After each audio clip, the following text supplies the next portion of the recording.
Good morning, everyone. We are continuing here in the words of the RAMBAM, Hilchos Yesodei HaTorah, the third chapter.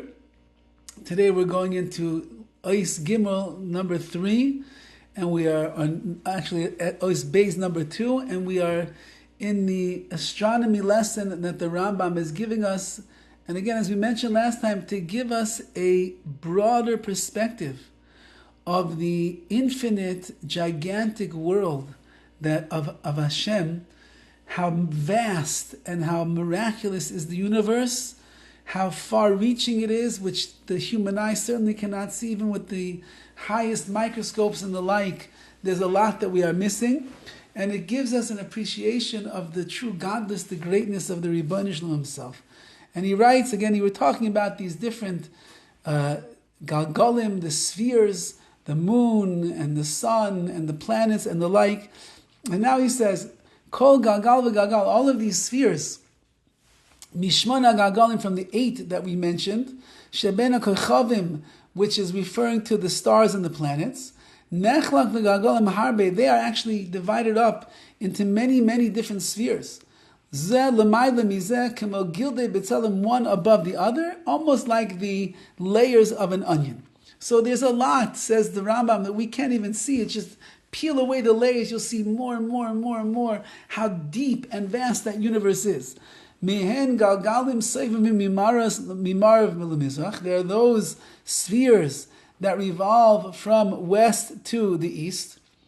Umizeh seivim mimizrach lema'arav, and there are those that go from the east to the west. Kama galgalachi, like the 9th sphere, hachezem mimizrach lema'arav, which goes from the east to the west. And then he writes, "V'kulan ein b'neihem makaim panui." By all of them, there's no real empty space between them. It's not a vacuum. It is not empty space. It's filled and packed with that astronomical or that starry life that is there. And then he says in Gimel number 3, "Kol ha'galgalim einam lo kalim v'lo kvedim." All of these spheres are not light nor are they heavy. They're not red or are they black. They're not any other colors.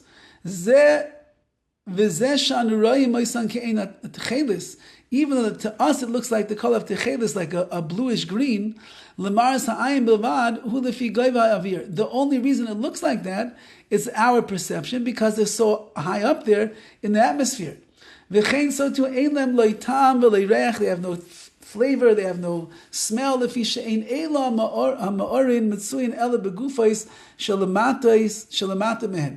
don't have any taste or smell, because, as we mentioned, these phenomena are only present in the matter that is below them, which means that the real essence of the thing itself is not something that a person can be able to truly grasp. And that's the Rambam says. We'll just read a little bit more over here in Dovid, in the 4th one. He says, all of these 9 spheres which surround the world, they're all spherical like a ball, and the earth is suspended in the midst of all of the celestial beings that are in the heavens.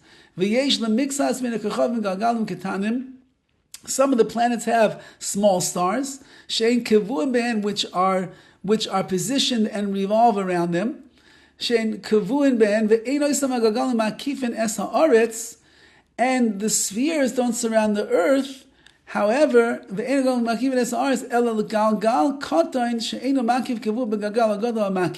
rather, there's a small sphere which does not surround the earth, is fixed within a larger sphere which does. I'm not an astronomist. I don't understand all that the Rambam is saying over here, but he's explaining the celestial orbit, the way that things work with planet Earth, and the way that it is positioned in the middle of all that is going on in these spheres. Okay, we'll go a little further tomorrow, Be'ez Hashem, and we're going to go a bit quick through this because it's not the main body of what we want to get to and understand in what the Rambam is teaching. But again, he's giving us this fascinating insight into the world of astrology, into the world of the Shemaim and the world of the heavens, which is so vast and so big and so gigantic. it gives us a greater appreciation, as the RAMBAM was speaking about before, how massive and how infinite HaKadosh Baruch is, and to make us realize that we are a speck of dust in this world, and how much we have to humble ourselves before the Rebbeinu Shalom. Have a wonderful day.